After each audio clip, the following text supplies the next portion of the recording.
Welcome to the Clean Slate with your hosts, Daniel Garza and Carson Phillips, providing you with movie news, reviews, and more. Sit back, relax, and don't forget to go to the concessions to get your popcorn and drinks. For your entertainment, this is the Clean Slate Podcast. Welcome back to the Clean Slate Podcast. I'm Carson Phillips. That guy over there is Daniel Garza. What up? You're the audience. Yeah. I was literally thinking and Spotify and Apple Podcasts. This We're is everywhere everything. now. Yes, and now we're finally here. Guys, welcome back to 31 Nights of Halloween. We've had some fun in the past. We've had some not fun in the past with movies. But today, I think we got a really good one. Like, this one is Before we jump in, my favorite one so far. I know we're excited. Let's take a pause. I know we're excited. I just want to say... No, it's our thing. It's our thing. I promise. Okay. I just want to say thank you to everyone who's been liking, commenting, and subscribing, hopefully. Yeah, there we go. We are batch recording, but I'm assuming you guys are supporting us. Yeah, they are. We have our supporters. Yeah, we're going to like every single comment on every single video, unless it's like, die, because we'll report that. Oh, dude. I probably won't, actually. We forgot to do the scare factor of Medea. Oh, okay. Scare factor of our previous episode, which was Medea. 3. 1? 3. I'd be scared. A 1. If I didn't know. If I was at a bonfire and like some crazy girl just showed up, I feel like I'd just ignore it. I'd be like, whatever, you're a normal person. Okay, anyway, thank you guys for all the support throughout the 3. This is the beginning of our 3rd year doing this podcast, and you know what? We haven't increased in the way that we want, but hey, we are happy. No, we have. At this point, we have. But we thank you for all those who stick through all of our banter and, try hard analysis. Come for the movies, stay for us. That's what I've heard. That's the Clean Slate plot. Clean Slate. Clean Slate. Okay, guys, let's talk about my favorite movie so far of this entire month. Is Speak Is this your favorite of the whole month so far? So far, I would say, yeah. That's crazy, dude. What's yours? I don't know. Yeah, that's what I thought. Okay, Speak No Evil. Guys, James McAvoy makes his epic return to film. He's been pretty, absent. He's been missing, yeah. Yeah. I mean, I'm sure he's done something. We just didn't pay attention to. I think the last thing was, Glass, wasn't it?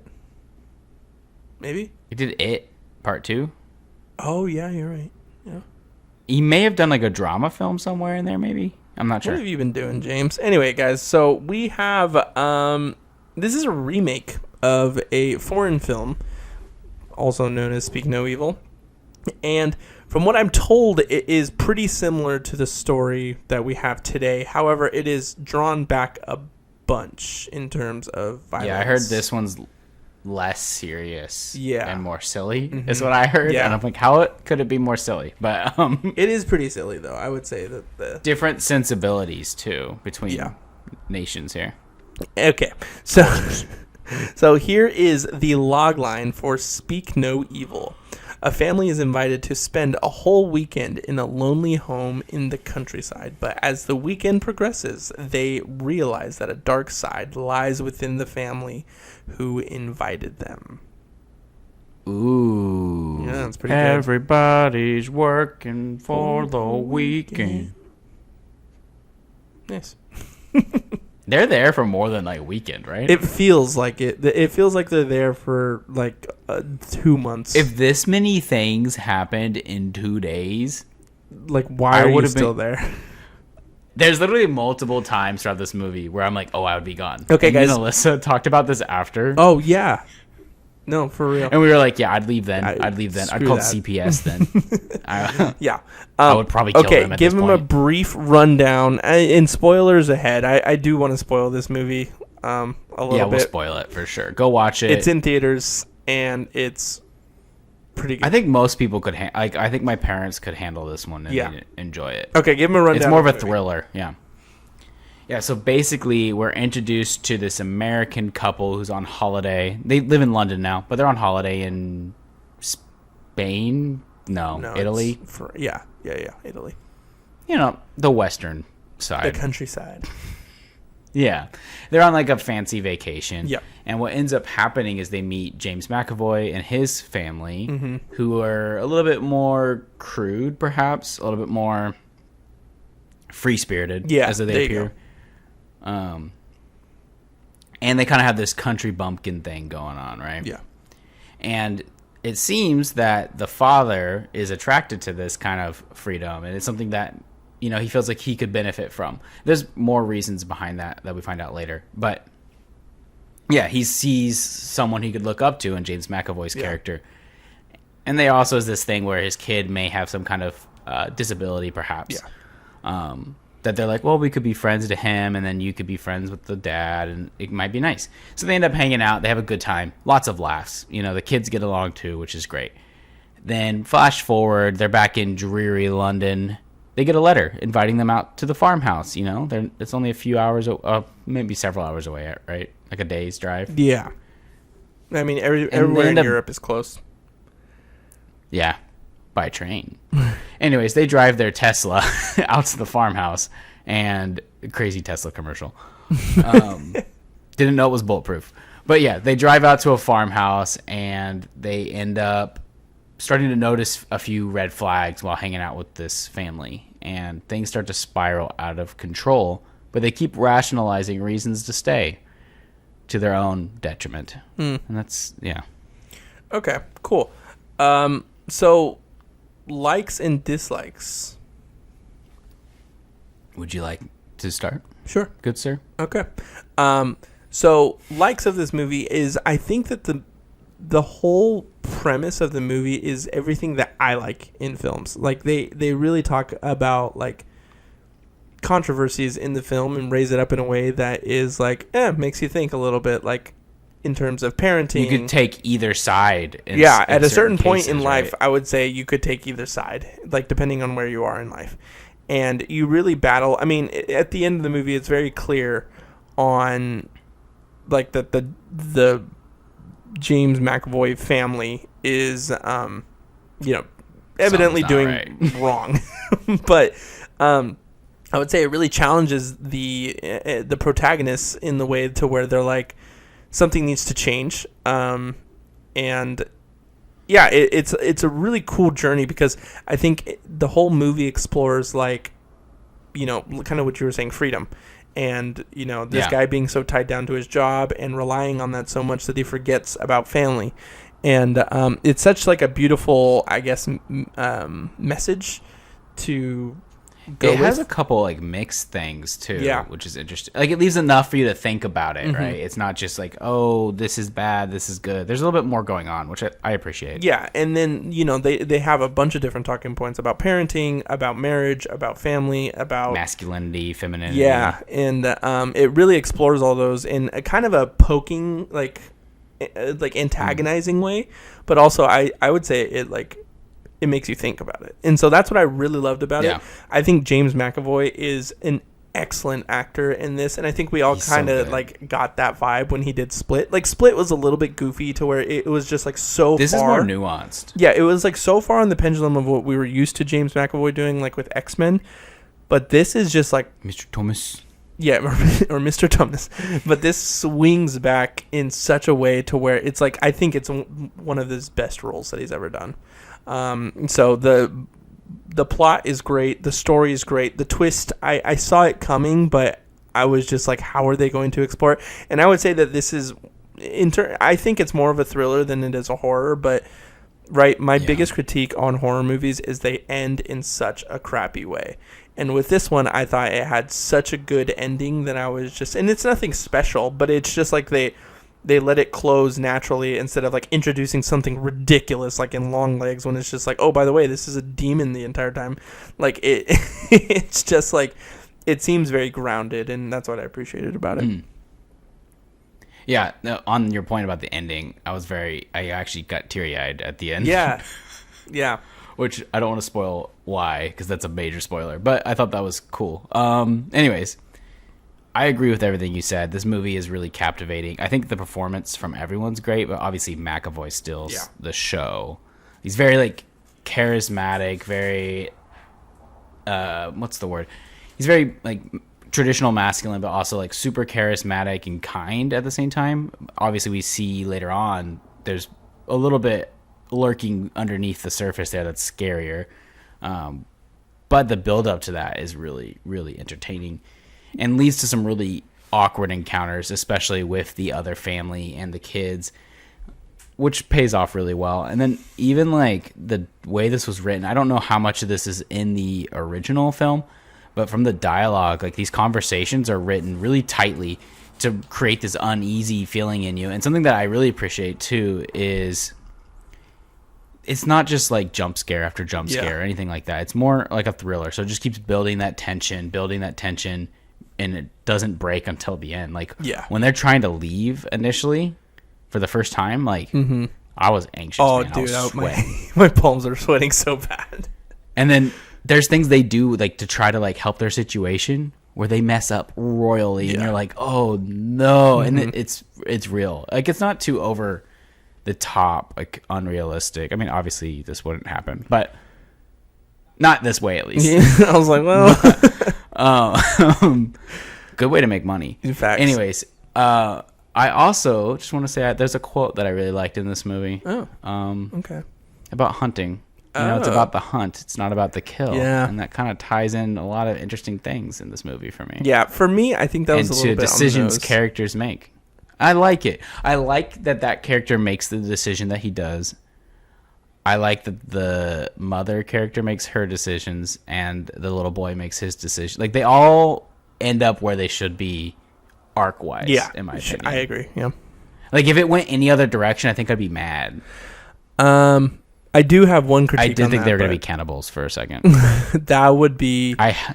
Because like the chef thing, I was like, that's freaking weird. Maybe that is like... Maybe that's the... because, right, I think we can naturally move into dislikes now. Maybe that's the thing that we needed, like missing a little bit, to make them just a little bit more on edge. Something more disturbing. Yeah, because, right, this movie is hyped up to be a pretty disturbing, crazy movie. It's unsettling for sure. I think that the marketing for this movie is really, really bad. Like every single, I mean, James McAvoy sells really easily, but almost everything in the trailers from the last like 20 minutes of the movie too. Yeah, but like the whole time, the trailers in the boy who doesn't have a tongue, we find out who he they chop it out and forgot we're video now. People are going to see that. No, I knew that. I was just trying to figure out a way to word it. I knew that they cut out his tongue. I was like trying to subtly tell you. I don't remember. No, that's a big part of it. Yeah, I just think that, like, okay, I would say my brother hyped up this movie a lot for me in terms of the original. He said it was super unsettling. He's like, it actually made me take a break from horror movies for a while. So I was hoping that there would be something in there that was like, oh, this is going to be the movie that like takes me out. But I think it naturally... It didn't quite reach those heights. It naturally developed in like kind of what you said in a really like good way. But I wanted more. I wanted something like a little bit more unsettling. And I think that could have been it. Yeah. Yeah, I agree. I mean, I think... Even like this movie's rated R, right? Yeah. It's mainly even the language. Like, gore factor was not even that bad. Like when he gets this spoiler, but he gets acid poured on him, and I feel like they could have made that more visually unsettling. Yeah. Like his acting's great when he's like in pain, like agony. Really, I think that's fantastic. But I just really feel like visually they could have done a little bit more there. Yeah. But I don't know. Maybe people would have been put off by that. I'm not sure. Yeah. So I always wish they could take it to that next level just to really sell how horrible the situation is. Sure. But the little boy is an amazing actor. So good. And I think if you like kids, this movie's going to mess you up. Like, you're gonna be you really feel bad for the boy in the situation that he's in. I was annoyed at the daughter a little bit. I was like, so freaking, annoying. I would leave that stupid bunny like, behind, okay, you can baby. take her. We'll take the kid. Switch. Yeah, I'll be like, we're leaving. We're not going back for your stuffed animal. Do you want your father to die? Yeah, I know. So I okay. So wrapping up quickly here, My last big critique. Yeah, we should start ranting. My last big critique is towards the writing of the father at the very end.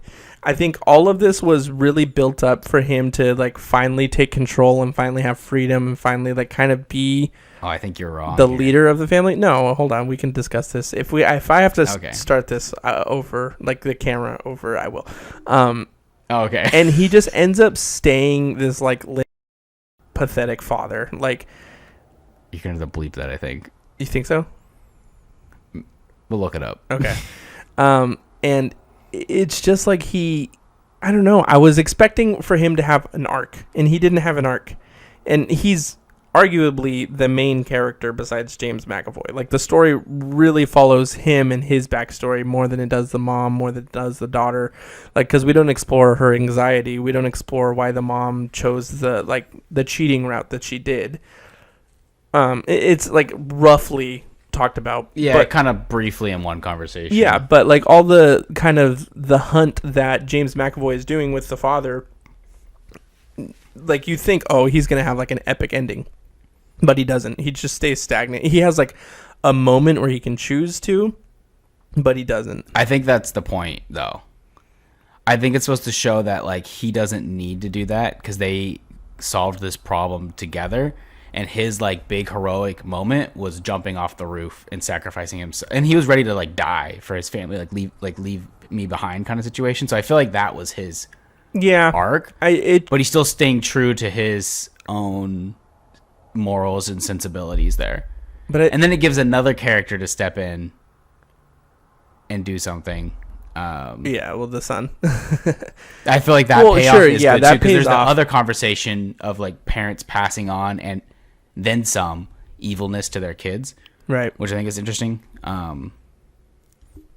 Yeah, I just think it works with the two conversations they had, like him talking about like the quote, "It's about the hunt, not the kill." Yeah, because he doesn't kill him, so I think it's more about like the hunt. But then also there's like the aspect of like the mom having that issue where she's like, why aren't you standing up to him for me? And instead she takes her own action and stands up for herself, which I feel like is important too. Right, but I feel like it kind of contradicts itself too, because right, there's that moment before we get to like the rooftop scene and everything where he's being taken down by the other guy and she gets the hammer for him. Yeah, exactly. Or like he has a moment where he can beat him, but he's like struggling the entire time, which again, it is great. They're saying something. I'm just not sure exactly what. Yeah, and for me, because it just became the mom not overpowering, but stepping up, which, again, I think with everything that he went through, and at least with the story they're telling us of like how he was cheated on, how he was